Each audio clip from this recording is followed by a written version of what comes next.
Cowboys 35, Patriots 29. Another Victory Monday. Cheers, Ed.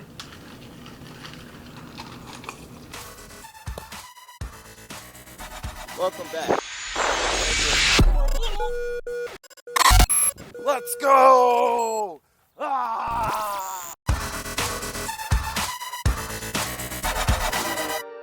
Hey, welcome back, everybody. You know, again, I kind of called this in our little prediction show. This was going to be one of those weird games, Cowboys and Patriots. You did. Never goes as well or as thorough as you would plan, but hey, we're toasting to a Victory Monday here. We got it. Man, it was a lot closer than I predicted. Obviously, 38-20 was what I said. Man, that was a crazy game. I hated it. It was one of those games that gives Cowboys fans an aneurysm, and I know I'm not the only Cowboys fan thinking this. These are those old Cowboy games that you hated seeing, that would just pendulum swing back and forth, right. Bad call here. But you know what? Above all else, I'm proud of these guys because those were those games in that 2010 to 2013 stretch where we would have folded like a lawn chair. Bro, this is 2010 to 2019 we would have folded. I don't think we win this game last year. Certainly not the year before under Garrett. Are you kidding me?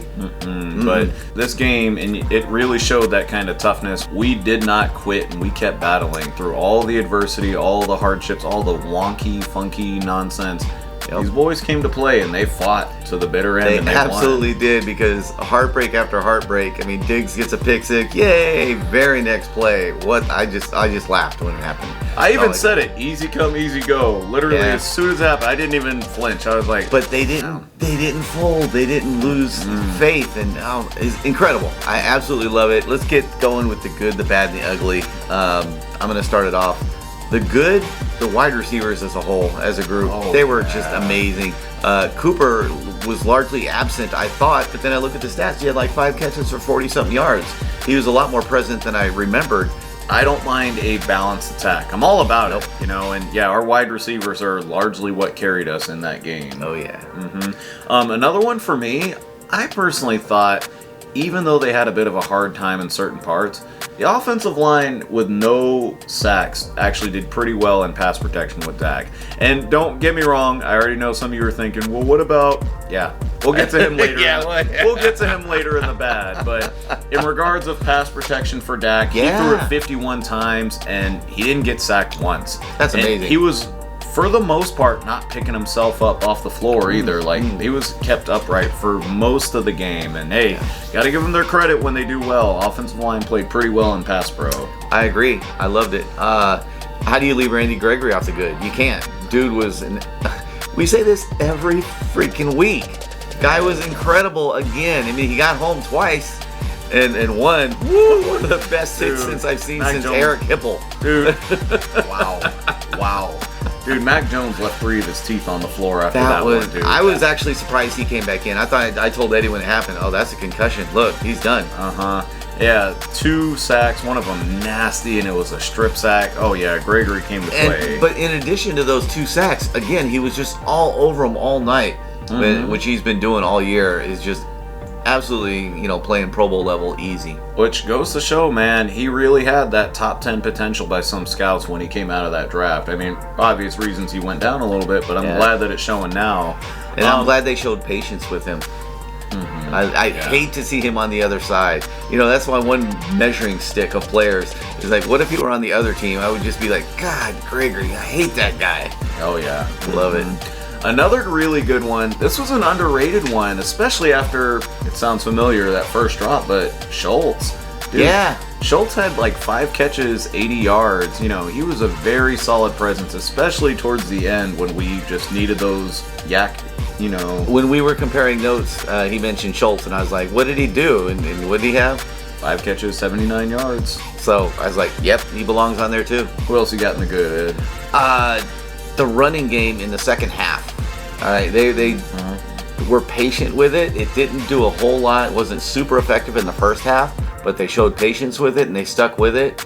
And that pounding and grinding works because they started busting open holes in the second half and Zeke started eating. Yeah, and him and Pollard combined, they had like 110 rushing yards at the end of the game. That's a successful night. 4.1 yards a carry. You can't really beat that. Yeah, each of them had the same. Yeah. That was great. All right, so some pretty good, but we also got some bad to talk about too. Oh, yeah. I thought the run defense, especially in the second half, was atrocious. They were gashing the Cowboys. That one drive, they just kept doing that same inside handoff over and over, and they had no answer. And more demoralizing than that, I forget which rushing touchdown it was, but one of them, their big running back, flew through the end zone, knocked two of our guys over on their backs. So I was just like, it's embarrassing. Jesus, yeah, I know. Got bully balled out of the game for a minute. Thank God they didn't just keep running. And when it was overtime and they had the ball, it seemed like all they had to do was keep doing that play, and they had went down and scored and won. And it's a simple power too. We learned that play in high school football, and it's like for some reason though they went away from that and started passing it, and they ended up having a punt, and I was like, woo, thank goodness. I got another one that was a little bit weird. Kind of the inconsistency with the coaching decisions here. McCarthy again. Well, and here's what I mean. I don't mind him going for it. I actually think he's been coaching as a B+ coach as of late. He's been calling some pretty good ones, but I thought when we went for it early on, it was a little too close to our own end zone. Yeah, I didn't agree with that first half. Go for it on fourth down play. However, he's been going for it consistently on fourth and short. So at least he was consistent with his previous decisions. They didn't make it. The fact that they didn't make it was worse than the fact that he went for it. Yeah. But anyway, continue on. I was just going to say that I think sometimes, especially when we're back close to our own red zone, that it's okay to punt it, especially with how our D has been playing as of late as a whole. And how about we don't give a rookie quarterback confidence by giving him the ball at the 30-yard line, Yeah, at home, rookie QB, they need all the confidence they can get. Spotting them an easy first three probably wouldn't have been the best decision if we really look back at the game. Yep. You got any other bad? Well, along with that, the inconsistency of it is in the second half, it was 4th and 1 near the end of the game. They go for it there. They make it. They can run the clock down to nothing and get a closer field goal and win the game if they make it.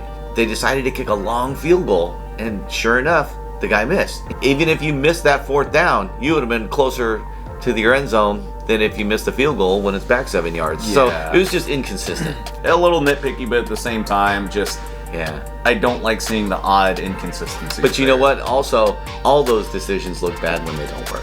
Yeah. When they go for it and they make it in the first half, you're like, hell yeah, you ain't scared, go Mike. And they don't make it, so you go, oh, you idiot, what are you doing? It's just, that's why we're football fans. That's why we have a talk show. That's exactly why. All right, who you got, Ed? I got one more, and we all know about it. Connor Williams.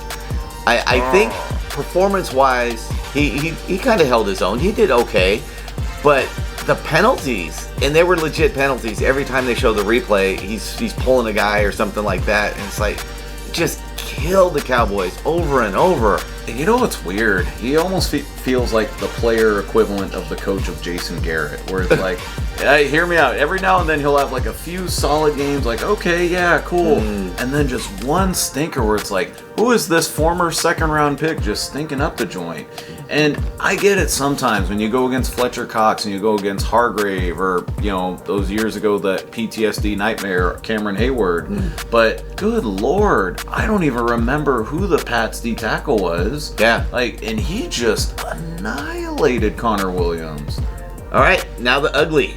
All right. The good, the bad, and the ugly. Start with the ugly. And I think everyone, this is the biggest ugly all of us Cowboys fans can see. Our short yardage situation.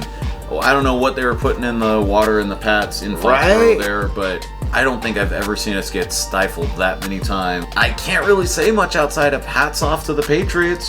They just bullied us out of those short situations. They won all those battles every flipping time, except once, but we'll get to that in a second too. And that's kind of how a lot of games are decided. Part of why it was such a close game to begin with was that they would not bend at all in those 3rd and short, 4th and short. And great job by their front seven. Hightower, Judon. Tip your cap sometimes. Barrymore, all those guys, those nasty maulers inside, they won.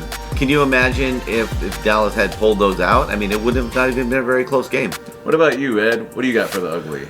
The penalties. Oh, God, the penalties. We're not going to talk about the refs yet, but Cowboys deserve, 90% of those calls. Those were real penalties. Every time they showed them on the replay, I didn't see anything that wasn't accurate. Maybe really ticky-tack, especially in the Tyron Smith penalties. Those were bullshit.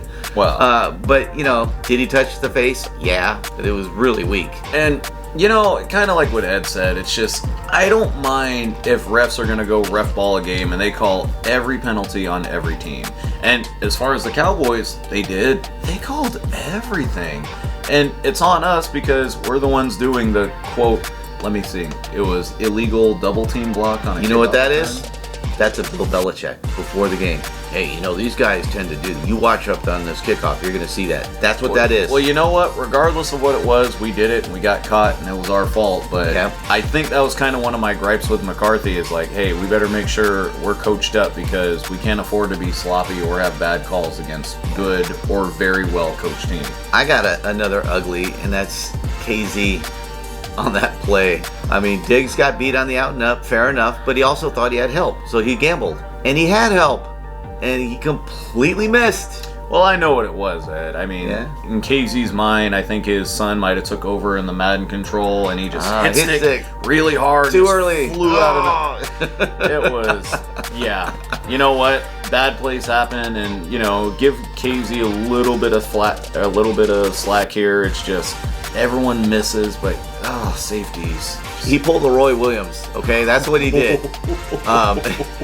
You old heads know what I'm talking about. Oh no! Your job as a safety is don't let them get behind you. Don't let. And he had it right in front of him the whole time. You look up, you see the ball is coming. I have no idea what happened, other than he whiffed. The only thing I'm mad about too is that never happens for us as a Cowboys fan. How often do they ever just completely 100% whiff their safeties where we get a walk-in, grace Right. of God, 80-yard touchdown? That was Never. It ridiculous. never happens. All right. Last but not least, Cowboys fans, I know you've been waiting the whole video for us to talk about it here. The ref non-calls, or the ref non-review. Yeah. Okay, so at what point are we going to be able to just get a quarterback sneak into the end zone that's an obvious over the end zone touchdown? Brady gets that call 10 out of 10 times. Most quarterbacks do. And the thing Yeah. is, if you get one definitive angle that shows the quarterback with the ball over the plane, why is it not a touchdown? I have no answer for you. Not going to go down the conspiracy rat hole. I don't believe the league's against Dallas, but it sure was a shitty call, and they sure should have reviewed it. I'm more just mad, and I'm not mad at thinking a conspiracy theory either, but it's just, can you just do your job? Yeah. You guys are paid professionals, the greatest football referees in the entire planet. Why can't you do your job? Yeah. And you don't even review it? It made no sense at all, and if you look at my previous video about my 5 steps to fixing refereeing, this is why I want them to sit and face the media after the game. Explain what your reasoning was behind that, because it was completely botched. As you always know, we always throw in some greats, and you can expect a lot this time because this game was great. Number 1, fourth quarter and overtime Dak. Second half Dak. And dude was God tier. Absolutely incredible. Dude put the team on his back, and it was crazy with all that was going against us. The bad calls, the fact that 25% of our yards were outmatched by penalties in Foxborough against Belichick. Dude didn't flinch, and he battled through the whole way. Yeah. That was awesome. Incredible. Dude had and has not ever had an incompletion in overtime. That's stupid. That's Wow. God tier. Yeah, and you know what? Just, I like the fact that he is that quarterback with us to where, even at this point in his career, I don't worry when he has the ball in overtime. I don't think he's going to throw an oh-no pick. I don't think he's Right. going to panic.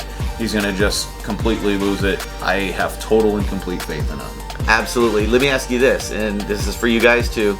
Is he currently playing quarterback for the Cowboys better than any Dallas quarterback ever has? Maybe. I mean, it also does help that he has a very great Team around him, surrounding sure. cast, Yeah. That's sacred ground, I know. but let's look at it objectively. I mean, I don't know that if I remember any other Cowboys quarterbacks for, this kind of a stretch of 4 or 5 straight games playing at the level that Dak is right now. I will just say this, however, that, compared to years past, that Aikman has never had to truly put the team on his back to the extent that Dak has either. No. He had the greatest, most productive running back ever. Well, Aikman had literally the greatest surrounding cast in the history of the game. Yeah, that's true. But no, not a knock on him. He made it work. Make no doubt, Dak is playing great, and I'm loving it. And he is the reason we're 5-1. Don't get it twisted. Without Dak, if we had to start a guy like Dalton or something, we're 2-3 at best, and we're not even sniffing the playoff. I'll say my great here, CD. That kid played an amazing game. Like I said earlier, 9 catches, 150 yards, 2 TDs. And that's what I expected him to do last week, was a big, breakout game. But thank God he did it here when needed it the most. And, I know the NFL is probably going to find him because they're kind of, sort of, maybe on Tuesdays going to go against the whole celebration thing. But you know what? I love seeing him wave by to, Rowe, their cornerback. Well, I don't know if you saw the clip, but he also, after that, as he's walking to go off the field with everybody, he's doing that to the stands. He's telling them, and he's yelling at them, "Go home, go home."